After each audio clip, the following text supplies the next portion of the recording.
Assalamualaikum warahmatullahi wabarakatuh. Alhamdulillah wassalatu wassalamu ala Rasulillah wa ala alihi wa ashabihi wa man tabi'ahum bi ihsanin ila yaumil qiyamah. Asyhadu an la ilaha illallah wahdahu la syarika lah. Asyhadu anna Muhammadan abduhu wa rasuluhu la nabiyya wa la rasula ba'da. Allahumma la sahla illa ma ja'altahu sahla wa anta in syi'ta taj'alul hazana sahla. Rabbi shrah li sadri wa yassir li amri wa hlul 'uqdatam min lisani yafqahu qawli. Allahumma la taj'al musibatana fi dinina wa la taj'alid dunya akbar hammina wa la mablagha ilmina. Allahumma 'allimna ma yanfa'una wanfa'na bima 'allamtana warzuqna ilma wa jannibna ma yadurruna fi dinina wa dunyana ya arhamar rahimin. Allahumma anta rabbi la ilaha illa anta khalaqtani wa ana 'abduka wa ana 'ala ahdika wa wa'dika mastata'tu a'udzu bika min syarri ma sana'tu abu'u laka bi ni'matika 'alayya wa abu'u bi dhanbi faghfirli fa innahu la yaghfiru dzunuba illa anta amma ba'du. Ma'asyiral muslimin muslimat, Bapak, Ibu, saudara-saudari, sholihin, sholihat yang dimuliakan Allah Ta'ala. Alhamdulillahirabbil alamin, tiada sikap hati yang pantas kita ungkapkan pada sore hari ini melainkan ungkapan syukur kita kepada Allah Subhanahu wa taala. Allah yang mengizinkan kita, Allah yang mentakdirkan kita, Allah yang meridhoi kita untuk bisa hadir berkumpul di majelis di antara majelis ilmu, taman di antara taman surga Allah. Semoga setiap langkah yang kita usahakan menuju tempat ini, setiap tapaknya bernilai pahala di sisi Allah, menggugurkan dosa dan kesalahan kita, serta memudahkan jalan kita semuanya menuju surga. Amin ya rabbal alamin. Salawat berangkaikan salam semoga senantiasa tercurah limpahkan untuk Nabiullah Muhammad sallallahu alaihi wasallam, para keluarga, para sahabat, para tabi'in, tabi'ut tabi'in, dan orang-orang yang senantiasa ikhlas dan istiqomah di atas jalan kebenaran. Tentu kita bersyukur kepada Allah. Allah memilih kita di antara hamba-hambanya untuk dapat meluangkan waktu kita di tengah kesibukan dunia kita untuk dapat datang ke majelis ilmu seperti ini. Rasulullah SAW bersabda di dalam sebuah hadis yang sahih diriwayatkan oleh Imam Muslim, di mana beliau SAW pernah bersabda melalui lisan beliau yang mulia, "Man yuridillahu bihi khaira yufaqihu fiddin." Barang siapa yang diinginkan Allah untuk menjadi hamba yang baik, man yuridillahu bihi khairan, barang siapa yang diinginkan Allah untuk menjadi hamba-hamba pilihan, hamba-hamba calon-calon penghuni jannah, Allah akan lakukan satu hal. Allah ketika menginginkan seorang itu jadi baik, Allah tidak jadikan dia terus lapang urusan dunianya. Allah ketika ingin seseorang itu jadi baik, Allah tidak lantas jadikan dia dapat rizki materi yang banyak. Tapi Allah ketika menginginkan seorang itu baik, Allah lakukan satu hal, yufaqihu fiddin. Allah akan faqihkan dia, Allah akan fahamkan dia dalam perkara-perkara agama. Dan untuk memahami agama hari ini tidak bisa kita tempuh, melainkan kita harus menyongsong dan menempuh jalan untuk thalabul ilmi. Dan Allah mudahkan pada waktu sore hari ini, dan semoga Allah istiqomahkan kita dekat dengan ulama, dekat dengan majelis ilmu, dan dekat dengan ahli ilmi. Dan semoga ini semuanya adalah bentuk bukti cinta dan sayangnya Allah Subhanahu wa ta'ala. Para ulama membahas mengapa ketika Allah itu menginginkan hamba itu jadi baik, Allah fahamkan dia dalam perkara ilmu. Para ulama menjawab, di antaranya adalah Ibnu Ashur dalam kitabnya Tahrir wa Tanwir. Beliau mengatakan, kenapa Allah kok ketika menginginkan hamba itu baik, kok Allah jadikan dia ini faham perkara ilmu? Karena ketika seseorang itu faham dalam perkara ilmu, setiap hembusan nafasnya, setiap detik yang dia lalui dalam hidupnya berubah, semuanya menjadi kebaikan dan pahala. Misalnya air ini, hadirin dimuliakan Allah. Ketika kita tahu ini adalah air minum, orang yang berilmu dengan orang yang tidak paham ilmunya, tentu nilainya berbeda di sisi Allah ketika di hadapannya ada air minum. Orang yang paham ilmunya, dia akan tahu bahwa sunnah minum itu dengan tangan kanan, dia dapat satu pahala. Dia tahu bahwa duduk kalau minum itu harus duduk, maka dia dapat 2 pahala. Sebelum minum dia ucapkan bismillah, dapat 3 pahala. Ketika mau minum ternyata kok minumannya panas, maka dia tahu sunnahnya tidak boleh ditiup, dapat 4 pahala. Maka ketika sudah agak dingin, nunggu sampai dingin, dia berzikir kepada Allah, dapat 5 pahala. Ketika dia minum, dia tahu minum tidak boleh 1 nafas atau 1 tenggak, dikasih 3 nafas sebagaimana sunnah Rasulullah, dapat 6 pahala. Selesai minum dia ucapkan alhamdulillah, dapat 7 pahala. Cukup? Belum cukup, masih ada 1 sunnah lagi. Dia ucapkan jazakumullahu khairan kepada istrinya, kepada anaknya, kepada saudaranya yang menyajikan minuman ini untuknya. Masya Allah, 1 pekerjaan ada 8 pahala di dalamnya. Bagi orang yang berilmu, dia tahu bagaimana cara menggapai dan mencari pahala di setiap detik dalam hidupnya. Bagi orang yang tidak berilmu, air yang ada di hadapannya hanya berfungsi untuk melepas dahaga saja. Ketika sudah lepas dahaganya, dia berlalu, mau minumnya tangan kiri, mau minumnya berdiri, dengan bismillah atau tidak dengan bismillah, yang penting dia tidak haus lagi. Lihatlah hadirin muliakan Allah. Inilah istimewanya orang-orang yang gemar dan Allah mudahkan, Allah ringankan langkahnya datang ke majelis ilmu seperti ini. Maka satu hal yang penting untuk kita syukuri bersama, kita bersyukur kepada Allah. Allah masih memberikan kepada kita nikmat iman dan nikmat ilmu. Yarfa'illahu alladhina amanu minkum walladhina utul ilma darajat. Allah angkat derajat, beberapa derajat orang-orang yang beriman di antara kalian. Cukup iman saja? Tidak. Iman harus dibungkus dengan ilmu. Karena Rasulullah SAW pernah menasihati seorang sahabat mulia bernama Sufyan bin Abdullah radhiyallahu anhu. Ketika sahabat ini bertanya, ya Rasulullah, kulli fil Islami qawlan la as'alu anha ahadan ghairaka. Ya Rasulullah, sebutkan kepadaku 1 perkataan yang tidak akan aku tanyakan kepada selain dirimu. Maka Rasulullah ketika itu menjawab, qul amantu billahi summastaqim. Katakan aku beriman kepada Allah. Cukup? Tidak cukup. Summastaqim. Kemudian istiqomahlah. Istiqomah itu menjaga keimanan sampai akhir hayat kita, hadirin. Caranya jaga gimana? Cara jaga yang terbaik adalah dekat-dekat dengan ilmu. Karena ilmulah yang menjaga seseorang dari hal-hal yang salah, ilmu yang menjaga seseorang dari hal-hal yang batil, ilmu yang membedakan antara yang benar dan salah, yang hak, yang batil, yang halal dan yang haram, yang baik dan yang benar. Maka kita bersyukur kepada Allah Subhanahu wa Ta'ala.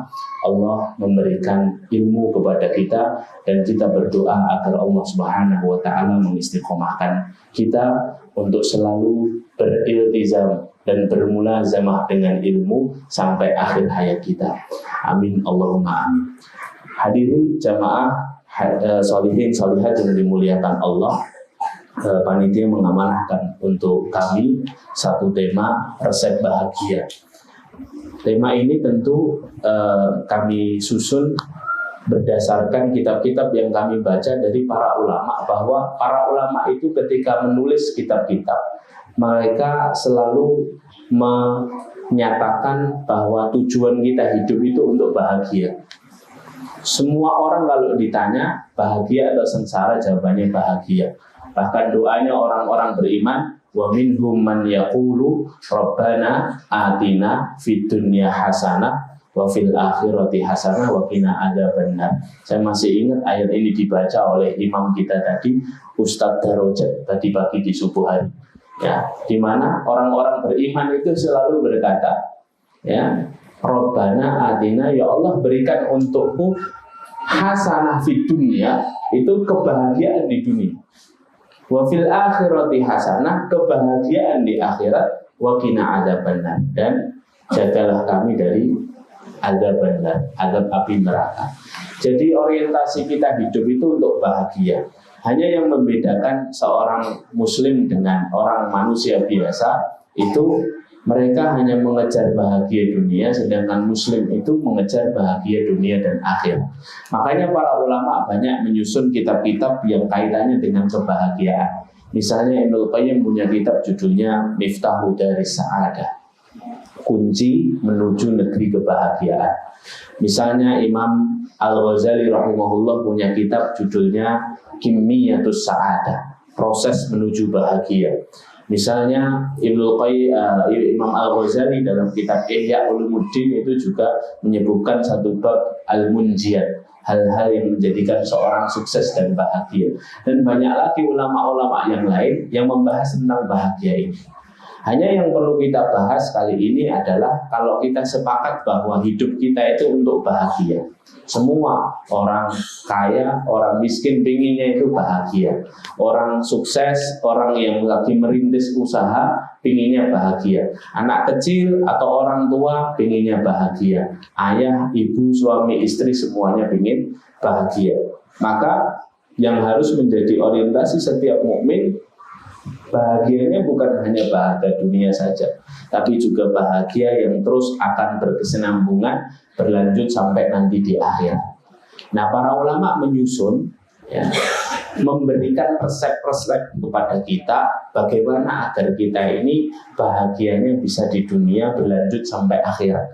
Suksesnya itu tidak hanya sukses-sukses yang sifatnya semu, sukses-sukses yang sifatnya bisa kadaluarsa, sukses-sukses yang sementara hanya di dunia, tapi suksesnya itu berlanjut kekal sampai di akhirat.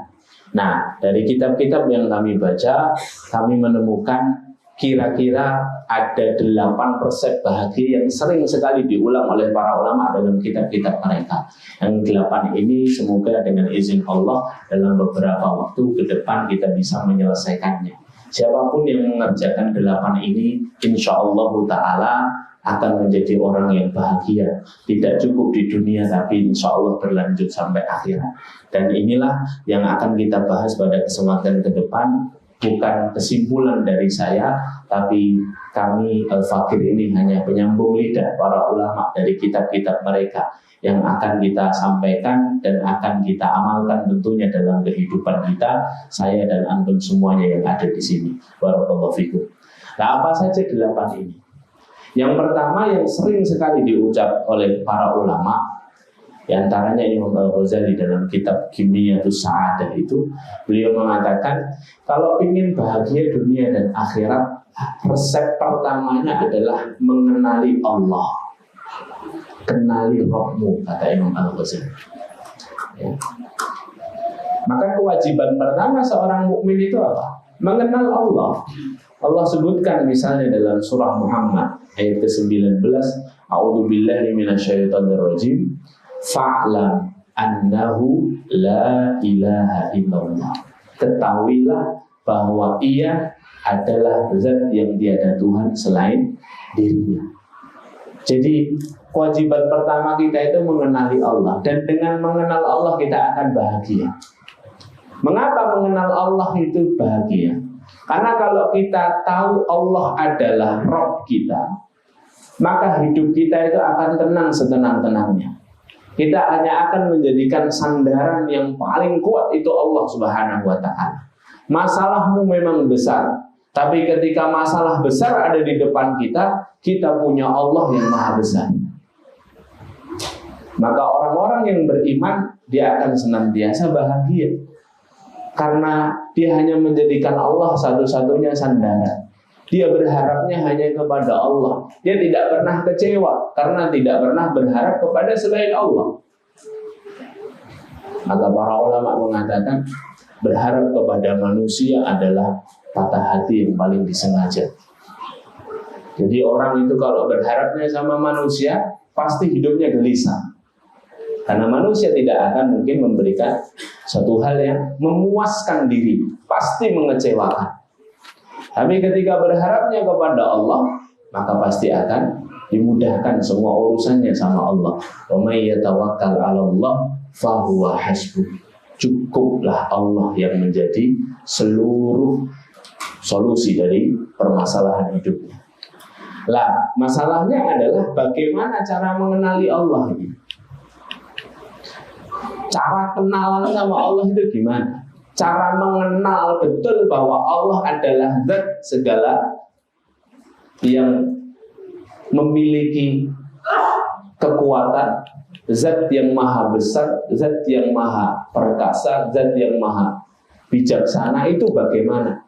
Kata Imam Al-Ghazali mengambil satu hadis dari Rasulullah SAW. Beliau SAW pernah bersabda, "Man arrafa nafsahu faqad arrafa rabbahu." Barang siapa yang mengenali dirinya, maka sungguh dia akan mengenali Rabb-nya. Jadi cara mengenali Allah yang paling mudah itu, Bapak Ibu yang dimuliakan Allah, adalah dengan mengenali diri kita sendiri. Ya. Allah Subhanahu wa taala berfirman dalam surah Fussilat. Ini dibuka surah Fussilat ayat 53. Allah Subhanahu wa taala berfirman, "Sanurihim ayatina fil afaqi wa fi anfusihim." Kami akan perlihatkan tanda-tanda kebesaran kami di alam semesta ini dan di dalam diri-diri mereka. Kalau kebesaran Allah di alam semesta kita gampang lihatnya. Kita lihat hujan, ini kebesaran Allah. Kita lihat langit, kita lihat gunung, kita lihat gempa bumi, kita lihat bencana alam. Itu kebesaran Allah. Tapi sebenarnya kebesaran Allah, kita bisa mengenali Allah itu dari dekat diri kita. Wa fi anfusihim. Kami perlihatkan tanda kebesaran Allah itu ada dalam diri kita. Makanya penciptaan manusia ini kan sangat sempurna. Allah sebutkan dalam surah At-Tin ayat keempat, "Laqad khalaqnal insana fi ahsani taqwim." Sebaik-baik penciptaan. Tidak ada makhluk yang lebih sempurna dibandingkan manusia ini. Ya, bagaimana paru-paru kita bekerja, bagaimana jantung kita berdenyut, bagaimana urat nadi kita ini terprogram dengan baik, bagaimana mata kita, retinanya menangkap cahaya dengan baik, bagaimana telinga kita, gendang telinganya menangkap suara dengan baik, sehingga kita bisa membedakan mana yang suara yang keras dan mana yang suara yang pelan. Masya Allah, semuanya sangat lengkap. Maka Buya Hamka punya kitab judulnya Renungan Tasawuf. Buya Hamka rahimahullah ini, beliau, saya sangat gemar membaca buku-bukunya Buya Hamka. Beliau ini menyebutkan begini, kita ini diciptakan Allah Subhanahu wa taala sebagai hamba Allah yang muslim. Cara memaknai kata muslim yang paling mudah, kata beliau. Muslim itu kan dari kata aslama yuslimu. Artinya apa? Orang yang berserah kepada Allah, orang yang Islam, menyerahkan diri kepada Allah. Nah, agar mudah kita ini betul-betul menjadi hamba Allah yang muslim, kata beliau, kalau kamu masih kesulitan mengartikan kata muslim itu gampang, kata beliau. Datanglah ke pasar, kata beliau. Kalau di pasar, terus kamu lihat di ruko-ruko orang yang jualan buah. Setelah kamu lihat buah-buah yang tertata di situ, pandangi buahnya satu-satu. Ada semangka yang warnanya merah, ada jeruk yang warnanya kuning, ada melon yang warnanya hijau, ada kelengkeng, ada macam-macam. Jeruk saja macam-macam lah jenisnya. Semangka aja ada yang berbiji, tidak berbiji. Ada yang kuning, ada yang merah. Belum nanti buah-buahan yang lain, ya, yang rasanya asam, yang rasanya manis, yang rasanya pahit, ada semua di situ. Lalu katakan kepada dirimu, mampu tidak kamu, makhluknya Allah yang lemah ini, membuat satu buah kecil saja dan laku di pasar. Ya. Lalu ketika kamu bertanya dengan pertanyaan itu dan kamu menjawab, kami tidak mampu ya Allah. Kok buat buah? Ya. Kok buat buah? Buat yang lebih sederhana dari buah saja kami tidak mampu, apalagi disuruh laku. Ya. Maka ketika melihat buah saja yang beraneka ragam dan bermacam-macam itu, kita sudah menyerah, maka kita berkata kepada Allah, kami nyerah ya Allah. Nah, itulah Islam. Nah, kata Buya Hamka, kalau kamu belum menemukan kata Islam itu di pasar, maka datanglah ke pengajian, kata beliau. Datanglah ke seminar. Sebelum ustadznya datang, majulah ke atas podium. Dari peserta seminar yang isinya 200-300 orang itu, pandangi wajahnya satu persatu. Ada enggak di antara 200, atau enggak usah 200 lah, ini saja. Di antara 50 orang ini, ada enggak yang wajahnya sama? Ya, enggak, Masya Allah. Ya, ada enggak, Pak? Enggak ada. Beda semua. Ya, beda semua. Saking sempurnanya penciptaan Allah Azza wa Jalla. Hatta ketika bayi lahir secara kembar identik pun, ayahnya bisa membedakan mana yang Hasan dan mana yang Husain, mana yang Wala dan mana yang Barok. Saya punya teman, anaknya kembar laki-laki, namanya Wala wal Barok. Ya, mantap ya. Ya. Talimnya sama Ustadz ini sih, Ustadz Guntur. Makanya anaknya Wala wal Barok. Masya Allah. Ya. Jadi Allah itu menyempurnakan kita begitu sempurnanya. Ya, kalaupun wajahnya mirip sama, ya pasti suaranya beda. Kalau suaranya juga mirip, ya pasti karakternya beda. Kalau karakternya juga ternyata mirip, yang paling terakhir mesti bapak ibunya beda. Ya, binnya itu beda. Itu saking sempurnanya Allah Subhanahu wa Ta'ala. Belum lagi soal sidik jari yang Allah sebutkan dalam surah Al-Qiyamah. Semua sidik jari manusia berbeda. Padahal Allah ciptakan berapa miliar dan berapa triliun manusia sejak awal penciptaan sampai akhir zaman nanti. Maka inilah yang menjadikan kita paham cara yang paling mudah untuk mengenal Allah itu adalah mengenali diri kita. Semakin kita mengenali diri kita, semakin kita akan tahu tentang kebesaran Allah Subhanahu wa Ta'ala. Lah kalau kita sudah kenal sama Allah, maka semuanya akan terasa mudah diri dimuliakan Allah. Kata para ulama, ada 5 hal yang akan didapat seseorang ketika dia mengenali rohnya. Yang pertama, rasa tenang. Allah berfirman dalam surah Ar-Ra'd ayat 28, ala bidzikrillahi tatmainnul qulub. Hanya dengan mengingat Allah, hati menjadi tenang. Orang kalau kenal sama Allah, kenal sama Tuhannya, dia bersandar hanya kepada Allah, hatinya selalu tenang. Sekhawatir apapun dia dalam kondisi ada orang yang dengan kekuatan super power mengancam hidupnya, dia akan tenang. Kenapa? Masalahku besar, tapi aku punya Allah yang lebih besar. Dia akan berzikir Allahu Akbar, Allahu Akbar, hasbunallah wa ni'mal wakil, ni'mal maula wa ni'man nasir. Dan kalau kita ini sekarang berada dalam kondisi-kondisi yang mencekam, kondisi-kondisi yang kita tidak punya sandaran lain kecuali hanya kepada Allah. Ingatlah bahwa kita punya Rabb bernama Allah, punya penolong bernama Allah, punya sandaran bernama Allah Subhanahu wa Ta'ala. Ala bidzikrillahi tatmainnul qulub. Pasti hati kita jadi tenang kalau mengingat Allah. Satu, dapat ketenangan. Orang kalau kenal rohnya. Yang kedua, dapat rasa aman. Dapat rasa aman. Surah Al-An'am ayat 82. Allah Subhanahu wa Ta'ala berfirman, alladzina amanu wa lam yalbisu imanahum bidzulmin ulaika lahumul amn. Dan orang-orang yang beriman dan yang tidak mencampur adukan keimanannya dengan kesyirikan. Zulm di sini artinya kesyirikan. Ulaika lahumul amn, kata Allah. Sungguh mereka mendapatkan keamanan. Jadi rasa aman itu betul-betul menghujam dalam diri kita kalau kita kenal siapa Rabb kita. Kalau kita jadikan Allah satu-satunya hasbunallah wa ni'mal wakil, ya, rasa aman itu akan menyelimuti kita. Jadi tidak gampang khawatir. Selalu diberi rasa aman. Ya. Lalu yang ketiga, saya percepat ya, karena materi kita agak gemuk ini. Ya. Yang ketiga yang akan didapatkan adalah dia akan ditunjuki oleh Allah di antara dua pilihan yang membimbangkannya. Dia akan ditetapkan hatinya untuk ditunjuki Allah dengan pilihan yang benar. Allah Subhanahu wa Ta'ala berfirman dalam surah At-Taghabun ayat 11, wa may yu'min billah yahdi qalbah.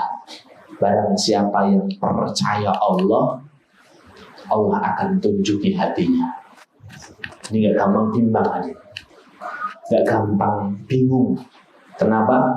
Allah tetapkan dia, Allah kasih pedoman hidup, Allah tuntun dia dari segala pilihan yang ada dalam hidupnya. Terus yang keempat, satu, dikasih ketenangan, dua, dikasih rasa aman, tiga, ditunjuki, empat, dihilangkan rasa takut dan rasa sedih. Surah Al-Ahqaf ayat yang ke-13.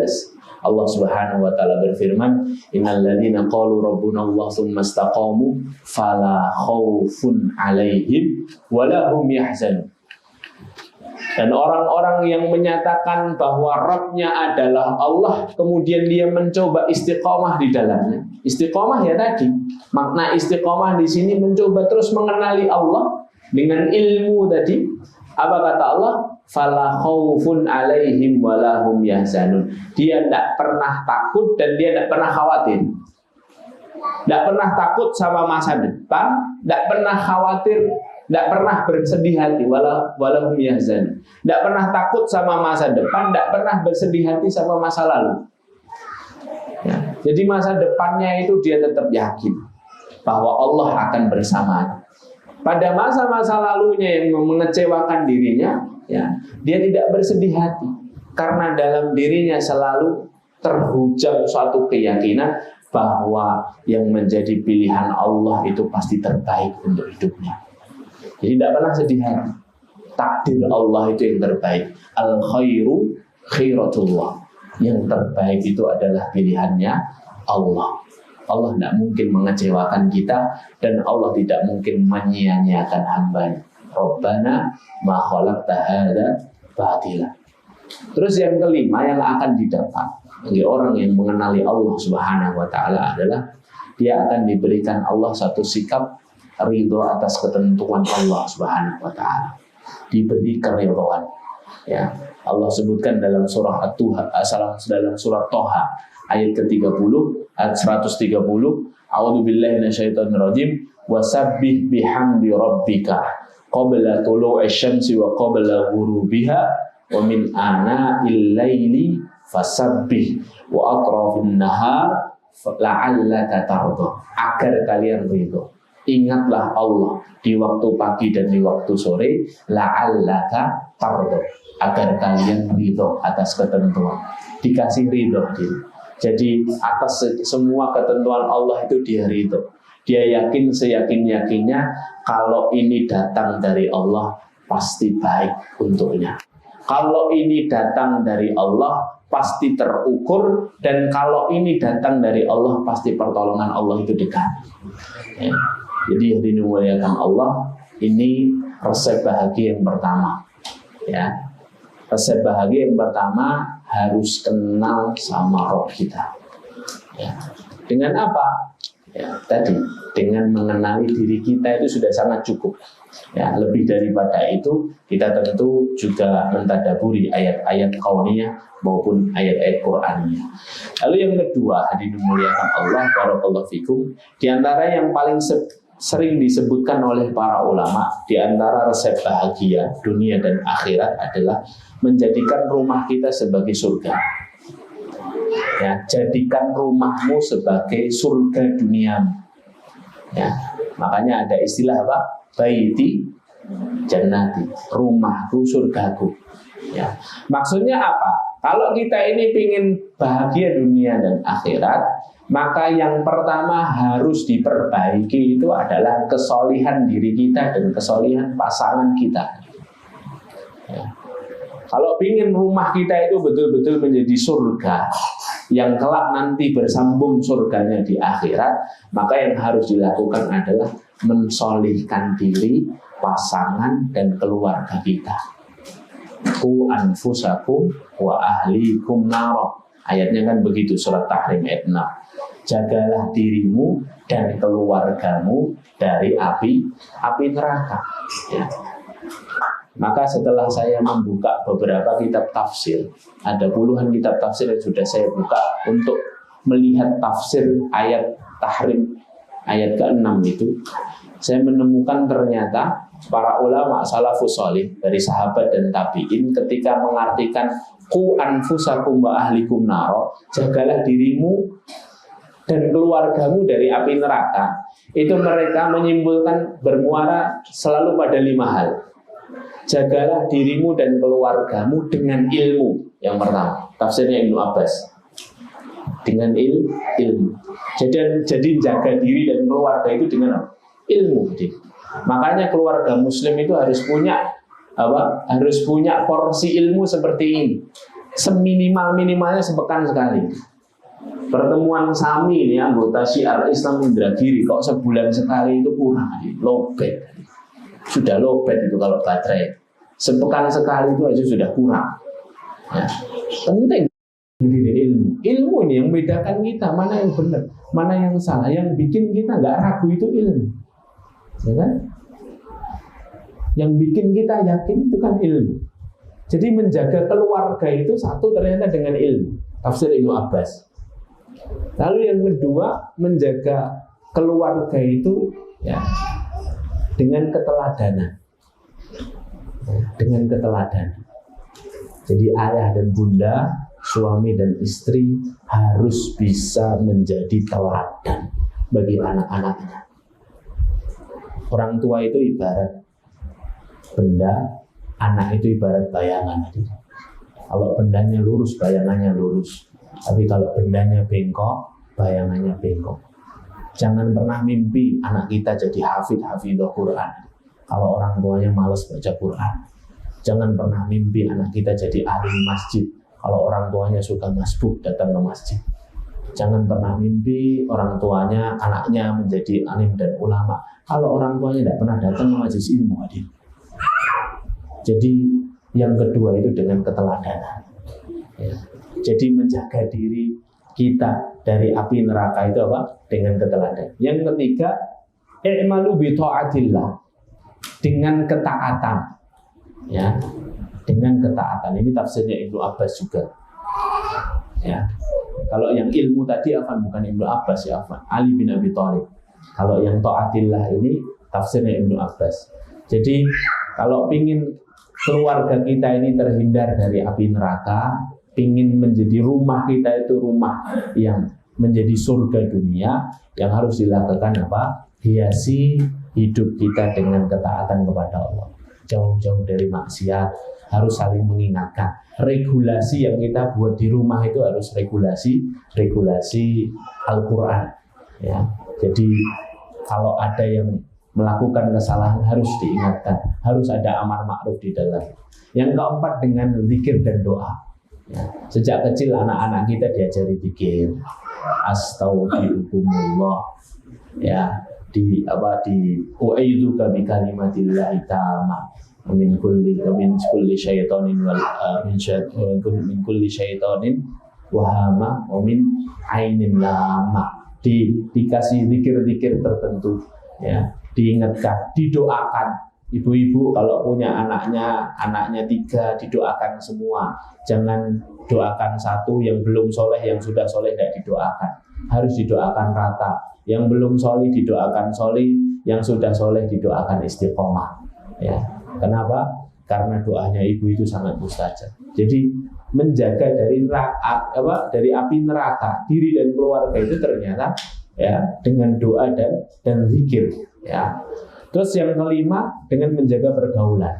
Ya. Ini kebanyakan tafsir ulama 5 ini. Ya. Jaga pergaulan. Seorang ibu boleh mencek siapa kawan-kawan anaknya. Seorang suami boleh mencek siapa kawan-kawan istrinya. Seorang istri pun boleh mencek siapa kawan suaminya untuk dalam rangka menjaga dan membentengi dari pergaulan yang salah. Ya, Imam Raghib Al-Asfahani pernah berkata, "I'da'ul jalis li jalisihi laisa bimaqalihi wa fi'alihi bal bin nadhari ilaihi." Mengaruh buruk kawan yang jahat itu ya tidak hanya dari perkataan dan perbuatannya saja ternyata. Mengaruh buruknya bahkan bisa dituai hanya dengan melihatnya. Jadi kalau kita salah pergaulan, melihat kawan yang buruk itu sudah dosa. Kenapa dosa? Melihat kawan buruk, dia bermaksiat kok kita diem saja, kita sudah dosa, tidak amar ma'ruf. Melihat kawan buruk bermaksiat, terus muncul ujub, muncul apa? Kita merasa baik dengan amalan kita, kita sudah dosa. Jadi pergaulan itu, kalau kita salah mencari pergaulan, ya, maka masya Allah, ya, maka melihat saja itu sudah berubah jadi dosa. Apalagi terus ketularan perkataannya, ketularan kebiasaannya seperti itu. Ya, nah ini dimuliakan Allah. Jadi resep bahagia yang kedua yang sering disebut para ulama adalah bagaimana kita menjadikan keluarga kita ini keluarga surga. Keluarga kita ini keluarga yang baiti jannati tadi, rumahku surgaku. Baru yang ketiga, hadirin a'azzakumullah jami'an. Yang ketiga adalah para ulama juga menyebutkan resep bahagia dunia akhirat yang ketiga adalah dengan cara berbagi. Berbagi. Jadi membiasakan diri berbagi kebahagiaan kepada orang yang di sekitar kita, itu ternyata resep bahagia. Karena hadis-hadis banyak, dalil-dalil banyak, secara rasional dan secara syariat, secara spiritual, berbagi itu mesti membuahkan kebahagiaan. Ya. Orang kalau suka berbagi, perasaannya itu mesti senang terus. Ya. Dalam dunia bisnis juga. Ipo Santoso itu punya buku, ya, 7 keajaiban berbagi, itu saya baca. Mas Ipo Santoso yang sekarang sukses dengan British Propolisnya itu, ya, dia itu mengatakan orang kalau suka berbagi, ya, orang kalau suka berbagi, dia perasaannya itu selalu feeling good, feelingnya selalu baik. Karena ketika dia ngasih sesuatu kepada orang yang membutuhkan, itu kan dia mesti senang. Kita ini kalau ngasih sesuatu kan mesti senang. Tidak mungkin tidak senang. Senang. Kalau kita senang, nanti pengaruhnya kepada pekerjaan kita. Ya, nanti kita berinteraksi dengan pelanggan senang, berinteraksi dengan tengkulak senang, dengan pemodal kita senang. Sehingga apa? Auranya itu aura yang positif. Sehingga orang yang perasaannya selalu senang, terus akhirnya menyedot perhatian orang-orang yang ada di sekitarnya, sehingga orang senang bermuamalah dengan dia. Itu secara rasional diteliti oleh para ilmuwan. Orang kalau suka berbagi itu pasti bahagia. Ya. Secara syariat, secara spiritual pun sudah sering dibahas oleh Rasulullah SAW. Misalnya, man yassara ala mu'sirin yassarallahu fid dunya wal akhirah. Barang siapa yang memudahkan urusan orang yang sulit, maka Allah akan mudahkan urusannya dunia dan akhirat. Wallahu fi aunil abdi makana al-abdu fi auni akhihi. Dalam hadis lain, dan Allah selalu menolong hambanya selama hambanya menolong saudara. Ya. Jadi masya Allah, orang yang berbagi itu pasti akan diberikan oleh Allah Subhanahu Wa Taala kebahagiaan. Ya. Beda dengan orang yang pelit. Ya. Kata Rasulullah dalam satu hadis yang sahih diriwayatkan oleh Imam Ahmad, salatun muhlikat. Ada 3 hal yang membinasakan. Yang pertama disebut oleh Rasulullah, syuhun muta, sifat pelit yang ditaati. Pelit itu membinasakan dunia akhirat. Jangan jadi orang pelit, jangan jadi orang gigit. Membinasakan dunia akhirat. Di dunianya dia tidak disukai orang karena pelit. Di akhiratnya dia tidak punya tabungan. Ya. Gimana punya tabungan? Di dunia dia tidak pernah memberikan manfaat kepada banyak orang. Ya. Makanya resep bahagia yang ketiga itu berbagi. Berbagi itu Bapak Ibu yang dimuliakan Allah tidak harus melulu dengan harta. Berbagi itu bisa dengan ilmu. Berbagi itu bisa dengan ide, dengan wawasan, dengan potensi kita masing-masing. Berbagi senyuman saja kata Rasulullah sudah sedekah. Karena ketika kita senyum, orang lain itu jadi senyum. Banyak apapun utang kita, kalau di depan orang itu sudah senyum aja. Ya. Iya, jadi apa yang bisa kita berikan? Nah itu berbagi.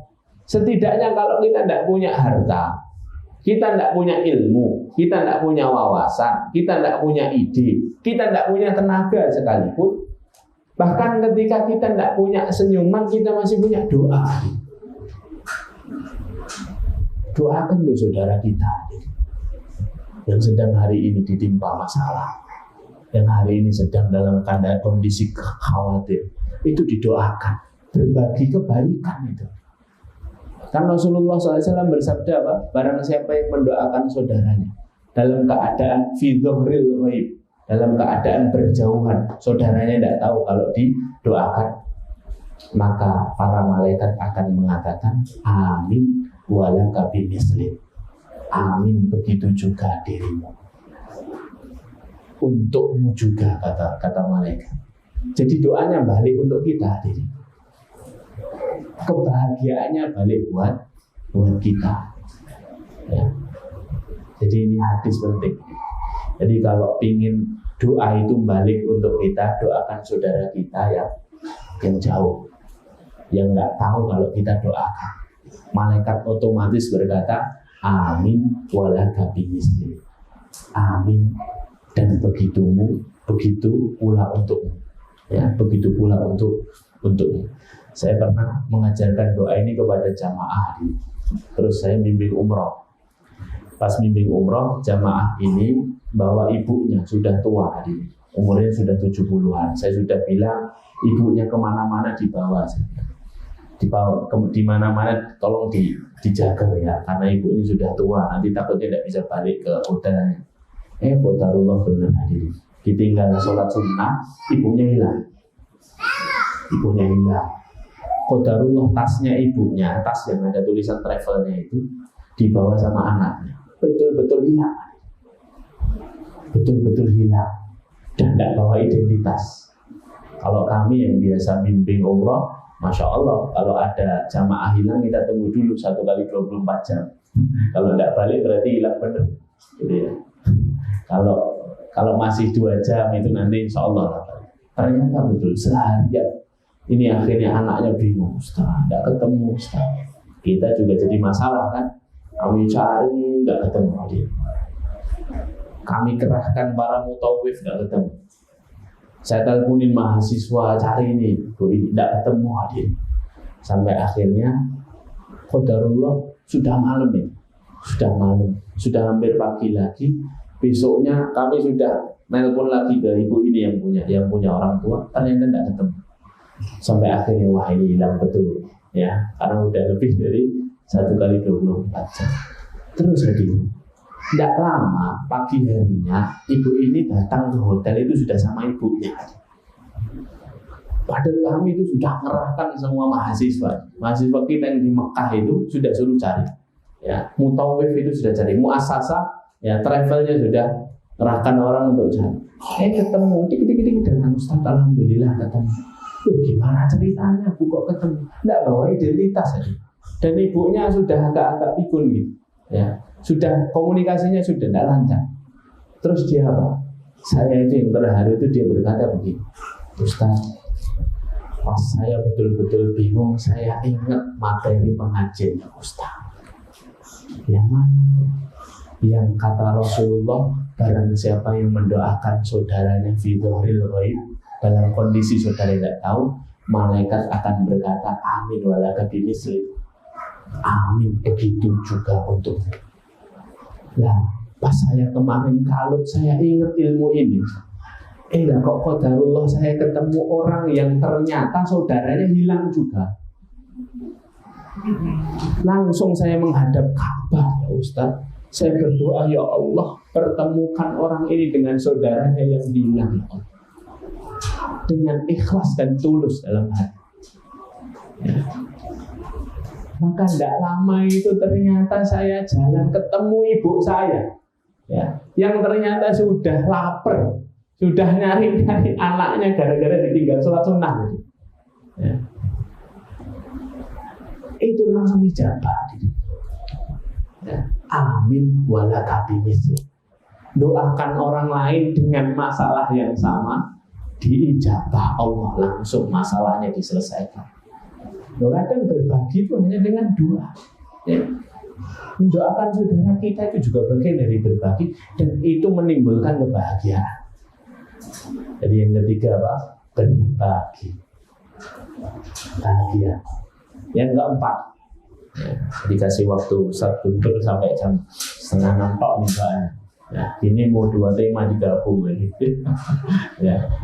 Yang keempat, dekat dengan ilmu. Dekat dengan ilmu. Ini sumber kebahagiaan yang keempat. Jangan jauh-jauh dari ilmu. Ibnu Ashur itu ketika mentafsirkan surah Az-Zumar ayat ke-9, Qul hal yastawil ladina ya'lamun wal ladina la ya'lamun. Apakah sama, kata Allah, orang yang berilmu dengan orang yang tidak berilmu, kata Allah. Ibnu Ashur menyebutkan dalam tafsirnya Tahrir wa Tanwir 6 perbedaan colok antara orang berilmu dan orang yang tidak berilmu. Saya akan sebutkan perbedaan yang pertama saja. Nah, yang 5 nanti di waktu yang lain. Yang pertama itu beliau mengatakan perbedaan yang paling mencolok orang yang dekat sama ilmu dengan orang yang jauh sama ilmu. Orang yang berilmu itu tahu jalan dan tahu tujuan. Sedangkan orang yang tidak berilmu tahu tujuan tapi tidak tahu jalan. Itu perbedaan yang paling mencolok. Semua orang, ya panjenengan ini, antum ini kalau datang ke pasar depan itu tanya kepada orang-orang pasar, Pak pilih surga apa neraka? Jawabannya pasti surga. Tidak mungkin ada yang milih neraka.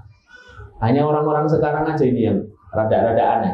Ya, orang sekarang bilang saya mau masuk neraka dulu lah, study tour dulu katanya. Ya, biar nanti merasakan nikmatnya surga. Masya Allah, ini orang nggak tahu pedihnya neraka ya.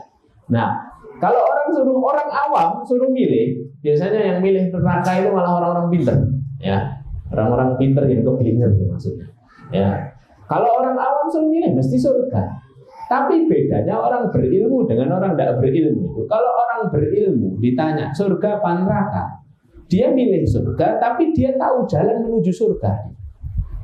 Orang tidak berilmu tahu surga tapi tidak tahu jalannya menuju surga. Ibarat kata dari Belilas ini ke Pekanbaru. Ya. Jalannya kan hanya lintas timur ini kan, ya. Dia tahu sekarang dia ada di Belilas, dia mau ke Pekanbaru. Jalannya ya ini ke utara. Orang yang berilmu tahu jalannya ke utara, ya. Maka dia akan ke utara. Ya. Sampai di simpangnya Ukui dia tidak mungkin ke kiri, karena tahu Pekanbaru itu naik ke atas. Ya. Nah, orang yang tidak berilmu hadirin tahu sama-sama tujuannya Pekanbaru, acaranya jam 12 siang, berangkatnya jam 6 pagi. Ya. Sampai di persimpangan Ubi dia bingung, lurus apa belok ya? Lurus apa belok? Akhirnya dia belok. Sampai ada. Kemungkinannya 2, sampai tapi terlambat. Acara jam 12 tadi. Muter-muter dulu di Ubi. Yang kedua, tidak sampai, kehabisan bekal, adik. Bensinnya habis. Dan sama, orang yang berilmu itu tahu tujuannya surga. Maka yang akan dia tempuh apa? Dia akan tahu betul jalan yang paling efisien, yang tidak menghabiskan banyak bekal, dan yang tidak macet itu mana. Dia sampai di tempatnya pada waktunya. Tapi kalau tidak punya ilmu, muter-muter dulu, tanya sini, tanya situ, habis tenaganya, terlambat masuk surga. Ya. Makanya nggak jadi bahagia. Di dunianya sudah bingung, di akhiratnya terlambat. Maka resep yang keempat yang memuliakan Allah ya adalah dekat-dekatlah dengan ilmu. Cintailah ulama, cintailah majelis ilmu, cintailah ilmu. Ya. Dipaksa diri. Ngantuk-ngantuk tidak apa-apa, datang majelis ilmu itu tetap dapat pahala. Ya. Ngantuk rame sendiri tidak apa-apa wis. Ya. Sibuk sama WA tidak apa-apa. Ya. Selonjoran boleh di majelis ilmu itu. Lah iya, ini saya ngomong gini bukan perkataan saya, perkataan Imam Nawawi. Imam Nawawi itu ketika menjelaskan hadis man salaka tariqan yaltamis fihi ilman itu ya. Barang siapa yang menempuh satu jalan untuk mendapatkan ilmu, maka dia akan dimudahkan jalannya menuju surga. Sahalallahu lahu bihi tariqan ilal jannah. Niscaya Allah akan mudahkan langkahnya menuju surga. Kata sahalallahu lahu bihi domirha yang dari Ma'had tahu ya. Domirha itu bukan kembali kepada ilmu. Allah akan mudahkan langkahnya dengannya menuju surga. Dengannya itu bukan kembali kepada ilmu, tapi dengan datangnya dia menuju majelis ilmu. Jadi orang yang datang ngantuk-ngantuk, ya, rame sendiri, nggak nyantel, ya, terus main WA sendiri, itu kalau sudah datang, langkahnya menuju surga itu mudah. Yang penting datang dulu, ustadznya menarik, tidak menarik, yang penting datang dulu. Ya, ustadznya agak ngantuk, ustadz sekali rodok ngantuk aku. Ya, gak apa-apa, datang dulu, tetap dapat fadilah majelis ilmu. Jadi majelis ilmu itu berkahnya sendiri, ilmu itu berkahnya sendiri. Majelis ilmu itu di antara berkahnya apa? Di antara berkahnya majelis ilmu itu, majelis ilmu adalah tempat yang paling difavoriti oleh oleh malaikat. Ya, wa nazalat alaihi musakinah wa ghasyatuhum rahmah wa haffathumul malaikah. Jadi di sekitar kita ini ada malaikat. Jadi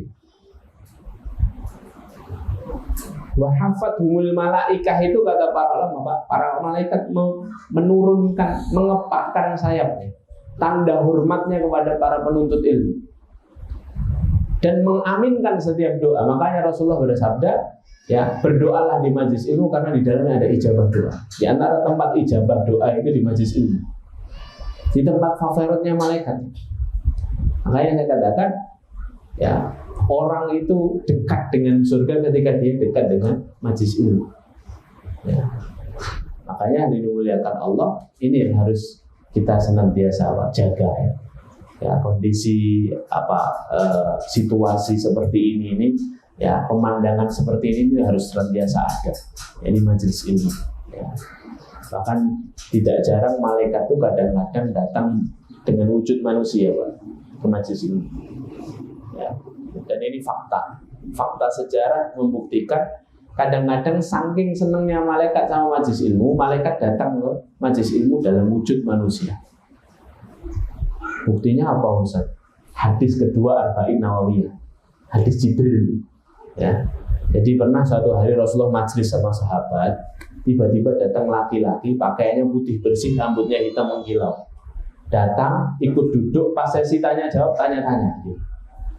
Ya Muhammad, akhbirni anil Islam, anil iman, anil ihsan. Dijawab sama Rasulullah semua pertanyaannya. Akhbirni anil sa'ah. Kapan itu kiamat, ya Rasulullah? Mata sa'ah. Kapan kiamat? Rasulullah tidak tahu jawabannya. Terus apa ciri-cirinya? Dijawab sama Rasulullah lengkap. Terus selesai pengajian, orang ini pergi. Terus para sahabat dikumpulkan sama Rasulullah, ditanya, ya ashabi atadruna manis sa'id. Kalian tahu tidak siapa yang tanya-tanya tadi?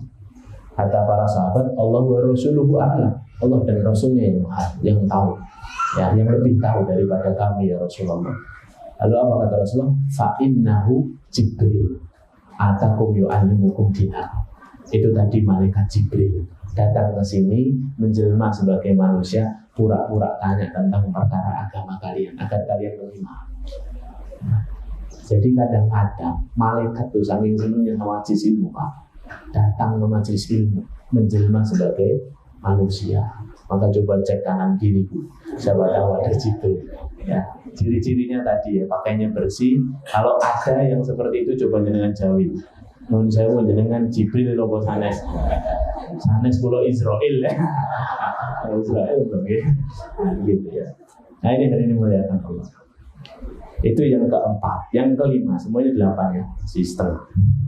Tuh, udah habis waktunya. Yang kelima, tidak mudah mengeluh. Ini sering diulang-ulang para ulama. Ya, jangan mudah mengeluh. Ya, pada setiap ketentuan dari Allah jangan mudah mengeluh. Ya. Lebih baik banyak ketawa atau banyak mengeluh, hati? Banyak ketawa mematikan hati.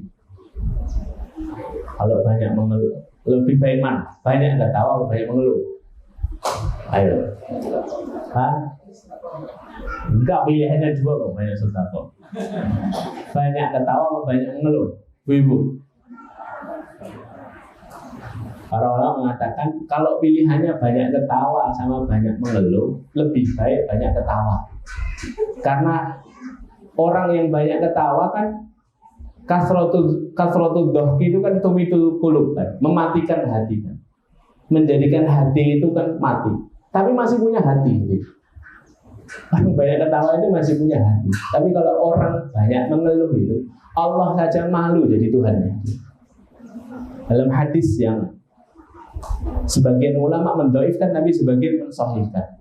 Ada hadis qudsi bunyinya gini, man lam yasbir ala balai wa lam yarda bi qada'i falyattakhid rabban siwai. Barang siapa yang tidak sabar sama ujian dariku, tidak ridho sama ketentuanku, banyak ngeluh kan, falyattakhid rabban siwai, carilah Tuhan lain selainku, kata Allah. Allah aja tidak mau jadi Tuhannya. Orang gampang mengeluh ya. Jadi resep bahagia diri yang kelima itu jangan gampang ngeluh ya. Jangan gampang ngeluh, jangan gampang gersulok bahasa Jawanya ya. Berprasangka baiklah kepada Allah, berhusnudzonlah kepada Allah. Kenapa kita harus berhusnudzon kepada Allah? Insya Allah akan saya bahas nanti pada maghrib ya. Pada maghrib ya. Di antaranya apa? Karena yang terbaik itu pasti pilihannya Allah. Kita punya rencana, Allah punya rencana, dan rencana Allah pasti yang terbaik. Ya. Maka hari dimuliakan Allah. Yang kelima, jangan mudah mengeluh. Orang kalau optimis, husnudzon sama Allah, prasangka baik, ya, tidak pernah menuduh Allah dengan hal-hal yang tidak-tidak, itu hidupnya tenang terus. Ya, melihat segala sesuatu selalu mengatakan Rabbana ma khalaqta hadza batila. Ya Allah, kau beri aku sakit ini ya Allah, semoga menjadi kafarah atas dosa-dosaku di masa lalu. Dapat musibah, oh mungkin saya tadi belum pikir pagi, pikir sore. Ada apa? Husnudzon sama Allah, ya. Husnudzon sama Allah. Ya. Nah ini hari ini. Jadi itu yang kelima. Yang keenam, dipercepat ya. Yang keenam, kata para ulama, mudah memaafkan. Ini juga resep bahagia. Jadi hadirin, kalau ada saudara kita yang melakukan kesalahan, dimaafkan sudah. Ya, dimaafkan. Dicarikan uzur untuk dia. Ya. Kata Imam Ja'far bin Abdullah rahimahullahu ta'ala, a'ti sadiqoka sabaina uzran. Kalau saudaramu melakukan kesalahan, maka berikan untuknya 70 uzur, 70 permakluman. Oh dia nggak datang pengajian, jelas-jelas kajian bulanan, ustadznya dari Solo, aku nggak datang ya, itu jangan langsung kayak malesan kok. Jangan, kasih uzur satu. Oh mungkin anaknya rewel, ya. Oh anaknya harus gede-gede rewel. Oh mungkin suaminya dari luar kota baru datang. Oh suaminya aja masih di luar kota. Oh mungkin dia ada tamu. 1, 2, 3, 4 sampai 70 uzur. Kalau 70 semuanya mentah, maka katakan kepada dirimu, oh mungkin uzur 71 saya tidak tahu. Oh Masya Allah. Orang kalau punya mental seperti ini, tidak punya masalah hidupnya, tidak sibuk ngurus orang lain. Kadang-kadang kita ini hidupnya kurang bahagia karena apa? Karena selalu sibuk mikirkan orang, lupa mencurigai diri kita sendiri, sibuk mencurigai orang lain. Untuk melihat aib seseorang itu kita tidak butuh teropong. Untuk melihat aib seseorang itu kita hanya butuh cermin. Itulah aib seseorang terlihat semuanya di situ. Ya. Makanya apa? Mudahlah memaafkan, mudahlah memberi uzur kepada saudara kita. Cari kemungkinan. Kok dia begini ya? Oh mungkin dia menginginkan kebaikan ini. Ya, jadi tidak mudah ada perpecahan di tengah umat ini. Kadang-kala kita melihat orang lain kok begini ya pendapatnya. Carikan uzur untuk dia. Ya, dimanapun dia saudara kita, dia manusia biasa. Sebagaimana kita gampang melakukan kesalahan, dia pun bisa melakukan kesalahan. Sebagaimana kita pun bisa benar, dia bisa benar. Seperti itu. Nah, itu yang keenam. Yang ketujuh ini penting juga. Jangan mudah marah. Jangan mudah marah. Pintu setan yang paling favorit yang paling difavoriti syaitan untuk menguasai hati manusia. Jadi begini hadir. Dalam kitab Ihya itu disebutkan, Imam Al-Ghazali ketika membahas hati, Imam Al-Ghazali itu mengibaratkan hati itu seperti istana. Ini istananya. Ini hati kita. Yang namanya istana di mana-mana pasti ada benteng. Ada benteng yang menjaganya. Nah sama, hati kita itu punya benteng. Setan tidak mungkin bisa menguasai hati kita karena dijaga oleh benteng hati. Lah, setan bisa menguasai hati kita ketika mencari benteng mana yang ada celahnya. Pintunya ketika terbuka menganga, maka setan akan masuk menguasai hati kita. Ada beberapa pintu-pintu favorit setan. Di antara yang paling favorit yang sering diulang ulama itu pintu marah. Jadi saya katakan marah itu bukan dari setan. Marah itu dari kita sendiri. Lah, amalan setelah marah itu dari setan. Makanya orang itu kalau sudah marah bisa bunuh orang, bisa berkata-kata kotor, bisa merampas hak orang lain, bisa mendolimi, bisa mencaci maki, bisa menjatuhkan kehormatan.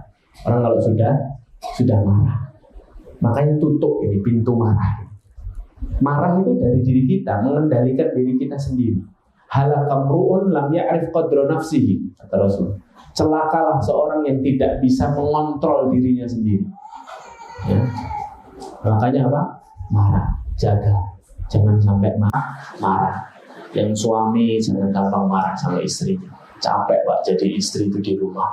Ya, 24 jam ngurus rumah kita pulang tinggal istirahat. Yang istri jangan banyak menuntut, jangan banyak marah kepada suami. Suami itu mencari rezeki yang halal untuk anak dan istri, memastikan betul-betul bahwa maisha yang halal. Jadi jangan gampang marah. Ya. Makanya sampai Rasulullah itu untuk marah itu Rasulullah ngasih treatment banyak sekali. Kalau kita buka kitab-kitab hadis, dalam masalah marah itu Rasulullah kasih treatment banyak. Idza ghadiba ahadukum falyatawaddo. Kalau kalian marah, wudu. Dalam hadis lain, falyaktasil. Kalau wudu nak mempan, mandi. Idza qama ahadukum faghadib falyaqut. Kalau kalian berdiri, kok kalian marah, maka duduklah. Kalau duduk masih marah, disuruh berbaring. Dalam hadis lain, falyata'awwad billah. Hendaknya dia berta'awud kepada Allah. Banyak tentang bagaimana Rasulullah mengajari resep agar kita tidak marah. Karena marah itu mematikan. Kata Ibnu Mubarak, al-ghadabu ummul khaba'is. Marah itu induk segala keburukan. Tidak jadi bahagia hidupnya orang yang gampang marah. Ya, maka redam emosi kita, turunkan emosi kita, turunkan amarah kita, gampang memaafkan. Ya, itu yang ketujuh. Dan yang terakhir yang kedelapan, ya, perbanyak doa-doa kebaikan, doa-doa kegelisahan kita soal akhirat. Kalau kita berdoanya soal akhirat, dunianya akan dimudahkan Allah. Jadi doanya itu jangan doa-doa dunia terus, doanya juga doa akhirat. Karena Allah itu zat yang apabila dimintai pasti Allah beri. Bedanya Allah dengan kita apa? Kalau Allah diminta, semakin diminta semakin suka. Kalau manusia diminta, semakin curiga. Ya.